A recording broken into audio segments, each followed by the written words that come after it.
Pada part sebelumnya, Yunwen menantang pemabuk Jung untuk bicara sepuasnya sampai tong yang dibawanya menjadi kosong. Dan pada hari itu, sebuah pertemuan pribadi antara Grand Young Master Demonic Pet dengan seorang pemabuk terjadi. Kombinasi yang sangat tidak terduga untuk minum-minum. Hal itu membuat Mad Demon Monarch dan Chohong terkejut. Hanya bisa terdiam melihat mereka dan mereka meneruskan minumnya. Setelah berlangsung selama 5 hari penuh, Chohong mulai terbatuk. Melihat itu, Mad Demon berkata, meskipun Yang Mulia dapat membakar racun dari alkohol dengan ki-nya, bukankah kau bilang ki pria itu telah ditiadakan? Bagaimana mungkin dia bisa bertahan minum untuk 5 hari lamanya? Lalu tiba-tiba pemabuk itu berteriak berkata, mentalitas, Tuan Grand Young Master, dengan mentalitas yang benar, tidak ada yang tidak bisa kulakukan. Mendengar hal itu, Yunwen yang wajahnya sudah memerah bertanya, apa kau sadar? Kau telah bicara hal yang sama sejak kemarin. Ngomong-ngomong, kau hebat juga.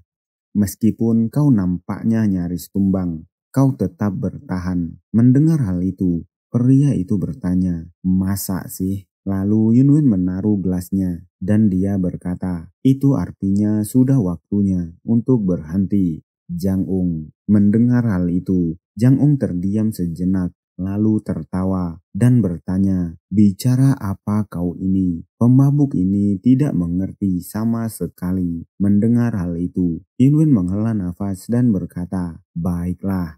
Lalu dia mengirimkan transmisi suara ke Mad Demon.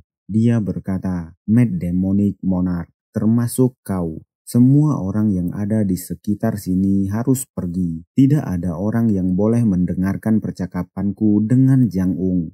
Merespon itu, Mad Demon berkata, siap laksanakan. Lalu dia berteriak sangat kuat berkata, baiklah semuanya, ayo pergi ke depan Supreme Demon Hall. Mendengar itu membuat Chohong terkejut, tapi Mad Demon meneruskan teriakannya berkata, jangan banyak tanya. Cepat keluar saja. Kalau kalian tertangkap, kalian akan mati di tanganku. Baiklah, ayo semuanya keluar. Melihat apa yang terjadi, Yunwen dan Jang Ung hanya terdiam. Dan di bawah perintah Heaven Destroyer, bahkan semut pun tidak diizinkan untuk mendekati Supreme Demon Hall. Lalu Yunwen mengangguk dan berkata, nah, hanya ada kita berdua sekarang. Lalu dengan raut yang mengancam, dia berkata, berhenti berpura-pura menjadi pemabuk. Jang Ung mendengar hal itu, membuat Jang Ung sangat terkejut penuh tanya. Lalu Yunwen mendekat dan berkata, mungkin aku tak menyukai alkohol, tapi aku sudah melihat banyak kehidupan dihancurkan karena kecanduan alkohol. Perilaku mereka, biasanya mereka tak bisa melakukan yang sebenarnya mereka inginkan. Karena alkohol, sekilas kau terlihat seperti memiliki kecanduan minum yang parah, tapi kau masih tetap lanjut meskipun kau sudah muak.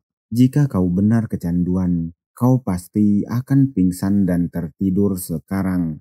Mentalitas yang hebat yang membuatmu dapat minum 5 hari berturut-turut meskipun kimu telah ditiadakan.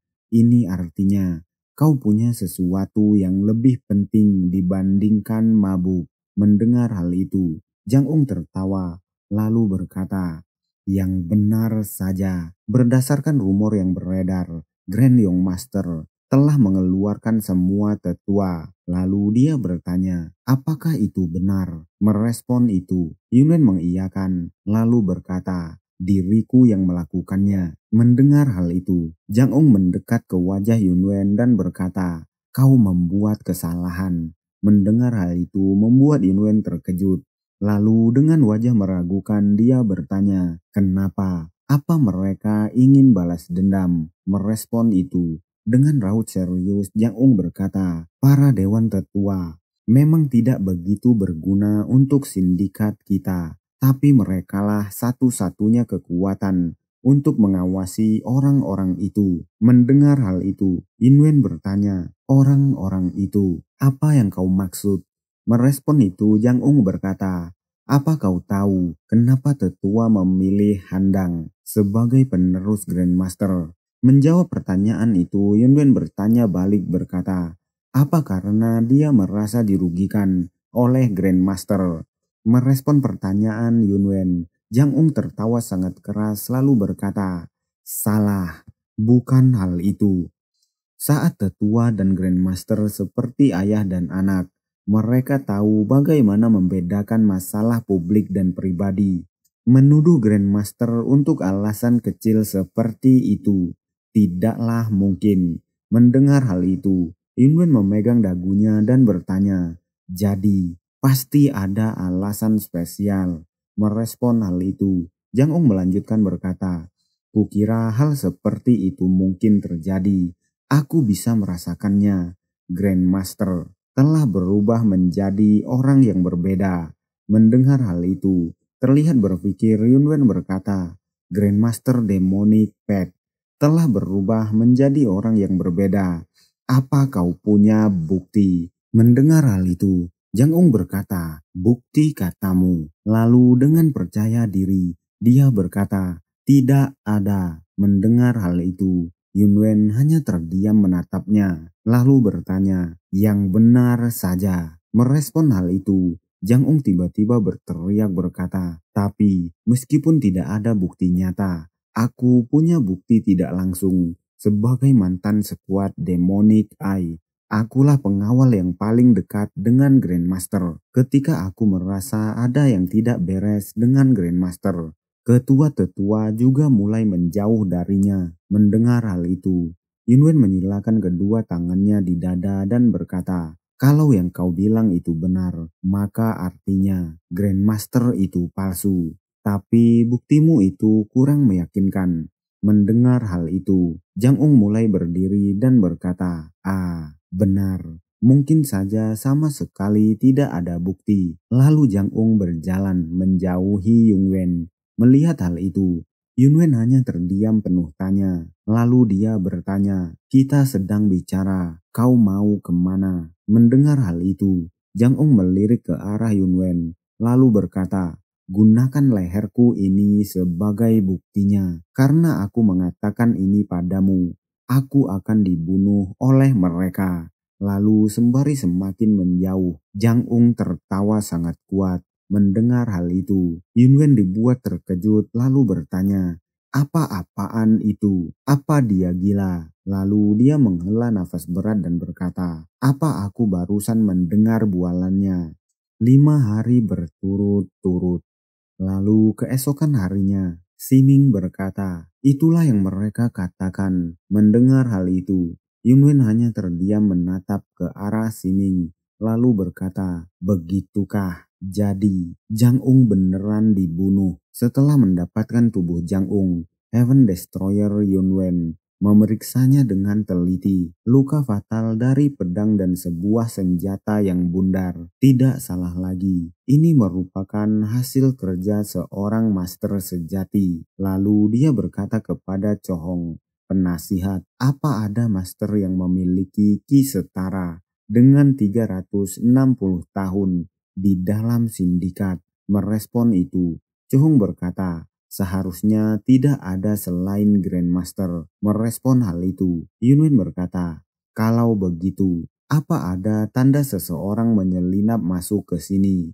Mendengar pertanyaan itu, Chohong berkata, kami belum menemukannya. Lalu dia bertanya, Anda tidak mencurigai masterku kan? Merespon itu, Yunwen berkata, mana mungkin. Kau bilang, Grandmaster memasuki latihan siklusi. Aku percaya padamu. Merespon itu, terlihat sedih, Chohong berkata, iya, terima kasih tuanku. Lalu Yunwen bergumam, itulah yang kukatakan. Tapi itu sudah pasti keahlian seseorang yang memiliki ki setara dengan 360 tahun.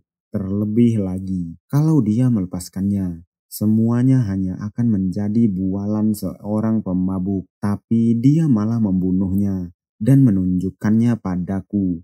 Berani sekali. Apakah ini semua kelakuan orang-orang itu yang kau bilang? Seperti katamu, Nyawamu telah menjadi bukti, Jang Ung. Lalu beberapa saat kemudian, di sebuah air terjun, Yunwen bermeditasi di atas satu batu. Lalu dia bergumam, kematian Jang Ung membawa petunjuk yang signifikan. Aku mungkin harus mencurigai Zuge Chehong juga. Tidak, lebih dari itu. Diskoneksi yang kurasakan ini dari perseteruan antara sekte ortodok dan sindikat demonic pact. Mendengar hal itu, Matt Damon bertanya, apa yang sedang kau pikirkan dengan begitu cermatnya, Heaven Destroyer? Sedangkan tetua Huang hanya berkata, Amitabh. Mendengar itu, Heavenly Demon berkata, diamlah kau dasar biksu si Alan. Merespon itu, tetua Huang berkata, bukankah kau yang bersuara? Heavenly Demon. Mendengar mereka berdua berdebat, Yunwen bertanya, kenapa kalian selalu bertengkar setiap harinya? Lalu tiba-tiba Yunwen dibuat terkejut oleh sesuatu yang baru saja disadarinya. Dia tiba-tiba menunjuk ke arah Heavenly Demon, membuat Heavenly Demon terkejut penuh tanya. Yunwen berkata, kejahatan. Lalu dia menunjuk ke arah tetua Huang, membuat tetua Huang bingung penuh tanya. Lalu Yunwen berkata, kebajikan. Lalu dia menunjuk ke arah dirinya sendiri dan berkata, dan orang luar. Melihat hal itu, Heavenly Demon bertanya, apa yang sedang kau lakukan? Tetua Huang juga bertanya, Tuan Dermawan. Lalu Yunwen bergumam, musuh yang harus kita lawan adalah bukan kejahatan maupun kebajikan, tapi eksternal. Jadi, inilah kenapa aku merasa ada yang tidak beres. Lalu Heaven Destroyer Yunwen memilih Mad Demonic Monarch sebagai perwakilan untuk Grand Young Master dan meninggalkan sindikat Demonic Pact. Anggota kultus Heavenly Demon yang lain diberikan perintah untuk membantu Mad Demonic Monarch untuk menjaga situasi sindikat Demonic Pact. Lalu Yunwen pergi menunggangi Golden Eagle. Saat di perjalanan, dia mengeratkan giginya bergumam, kesan pertamaku sangat buruk. Itulah mengapa aku menilai asosiasi Northern Sword sebagai musuh secara tergesa-gesa. Itu adalah kesalahan yang fatal yang aku buat. Mungkin aksi pertama yang harus diambil adalah membawa asosiasi Northern Sword di bawah pengawasanku. Lalu dia tiba di Guandi Temple, markas pusat klan pengemis. Yunwen tiba-tiba masuk mendobrak pintu geng pengemis. Hal itu membuat seseorang yang ada di dalamnya terkejut. Itu adalah tetua Pung. Dia terkejut lalu berteriak berkata, Tuanku, apa yang membawamu kemari tiba-tiba? Dan merespon hal itu seolah tergesa-gesa, Yunwen berteriak berkata, Raja Pengemis, lakukan pertemuan darurat segera. Menuruti perintah Yunwen, Raja Pengemis langsung membuat pertemuan darurat. Di tempat pertemuan darurat, Raja Pengemis dibuat terkejut oleh sesuatu. Tidak hanya dia, Tetua Hui dan Tetua Noh juga terkejut. Dia berkata, Aliansi Murim. Tidak mungkin. Kau akan menyerang Dugu Hentian.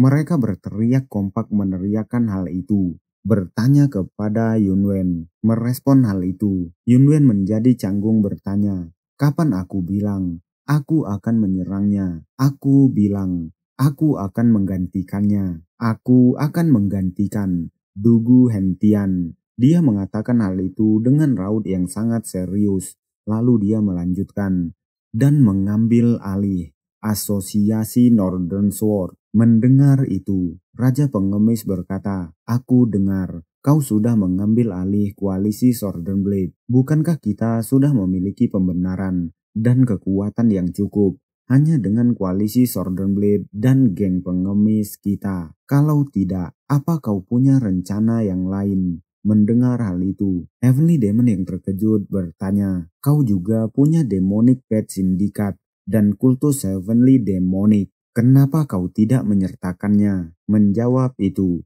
Yunwen berkata, pada tahap ini, keduanya tidak termasuk dalam rencanaku. Itu saja. Mendengar hal itu, Tetua Huang hanya berdehem.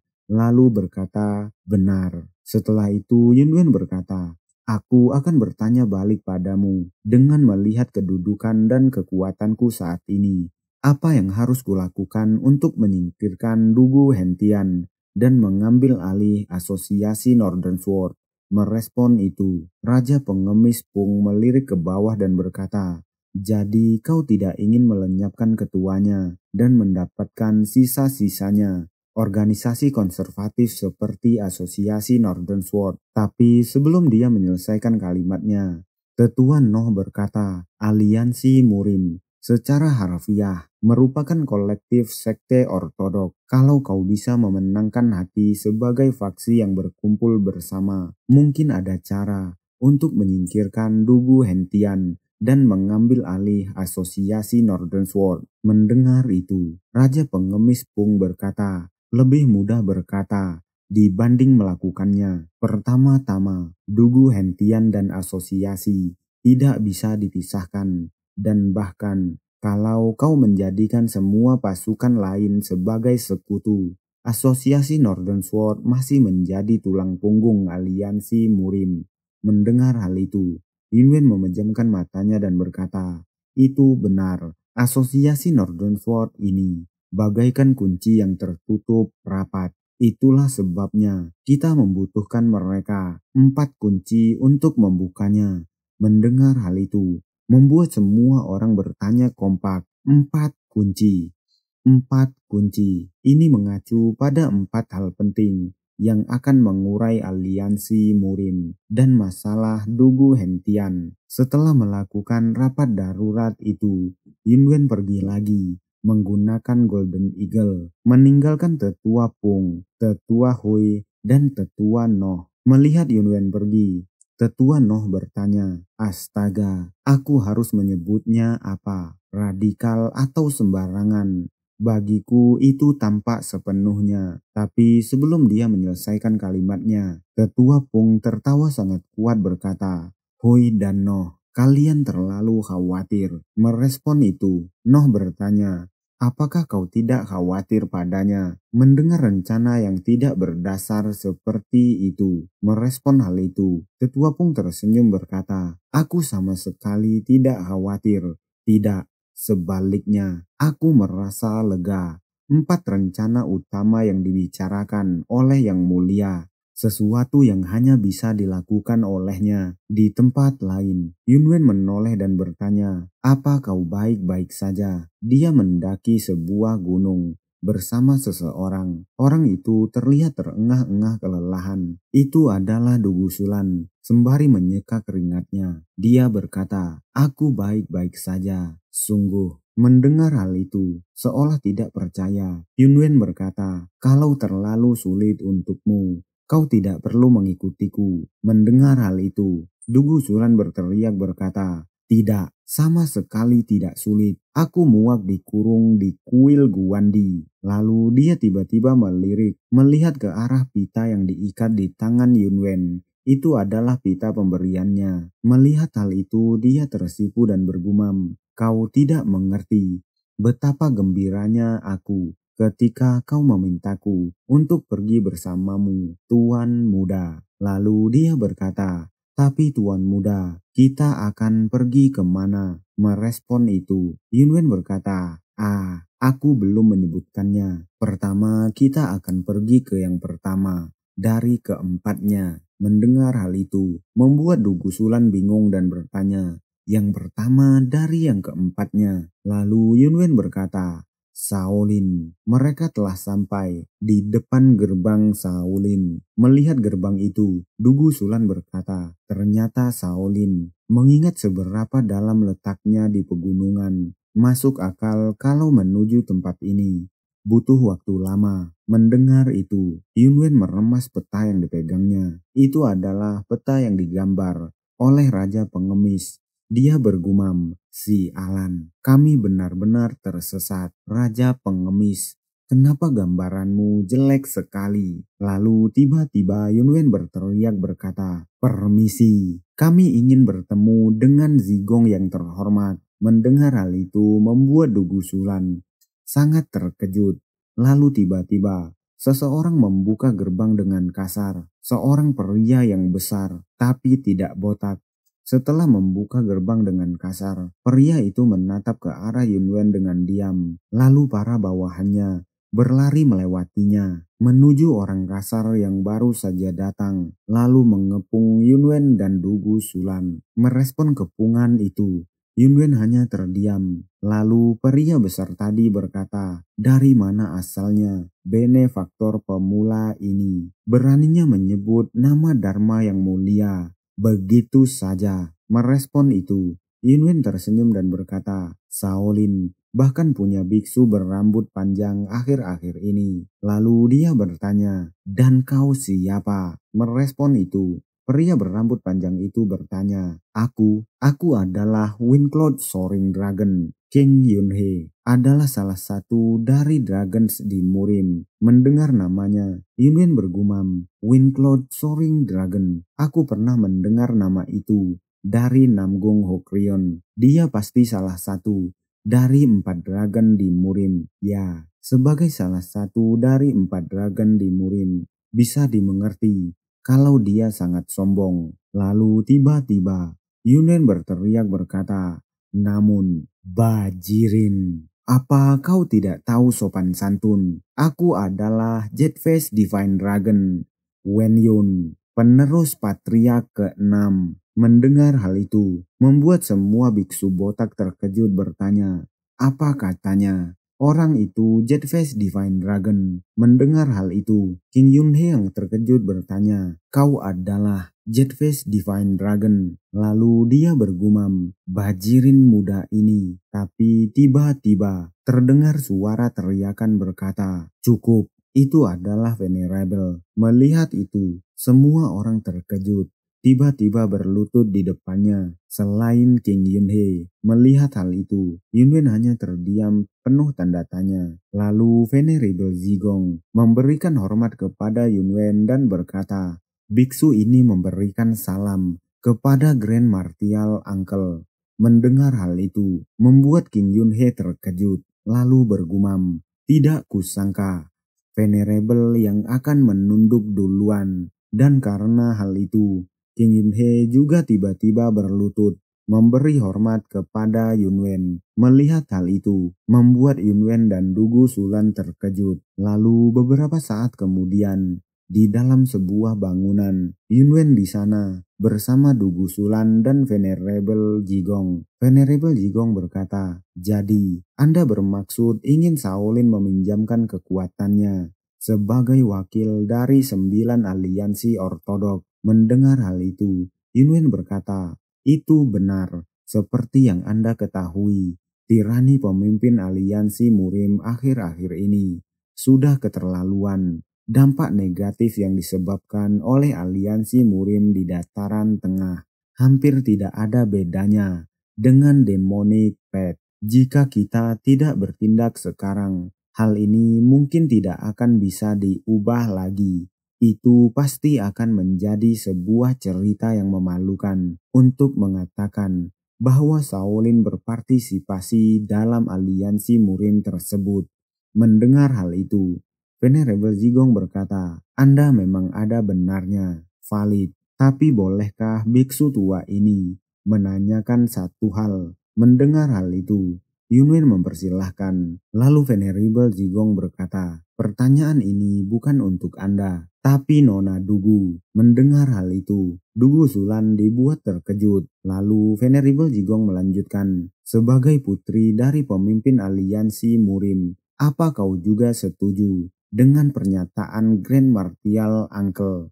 Mendengar hal itu, Dugu Sulan menunduk, lalu berkata, "Itu, aku masih belum yakin." Mendengar hal itu, Venerable Jigong berkata, "Grand Martial Uncle bermaksud tidak hanya akan mencoba menyingkirkan ayahmu dari posisi pemimpin aliansi Murim, tapi dia juga menyiratkan bahwa dia bisa membunuhnya." Mendengar hal itu, Dugu Sulan menggenggamkan tangannya, lalu berkata, "Aku sadar akan hal itu." Lalu Venerable Zigong bertanya, "Tapi, apa tidak ada ikatan antara pemimpin dan putrinya?"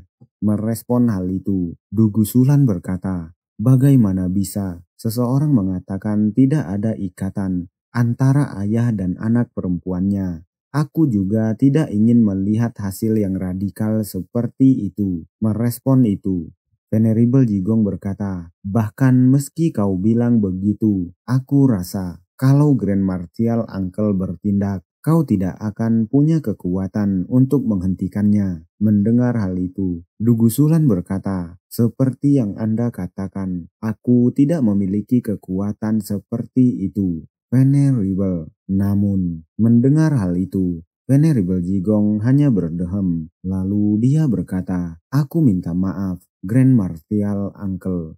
Tapi posisi kami di Shaolin. Sayangnya sebelum dia menyelesaikan kalimatnya, salah satu biksu tiba-tiba masuk, mengejutkan mereka bertiga. Dia berkata, sungguh cerita yang menarik. Lalu dia bertanya, apa kalian bermain-main tanpa aku? Zigong. Mendengar hal itu, Venerable Jigong yang terkejut menjadi salah tingkah dan berkata, Venerable. Mendengar hal itu, Yunwen bergumam, aku tidak merasakan kehadirannya. Sedangkan Dugusulan bertanya, Anda terlihat lebih muda dari Venerable Jigong. Siapa Anda? Mendengar pertanyaan itu, biksu itu tiba-tiba sudah berada di depan Dugusulan.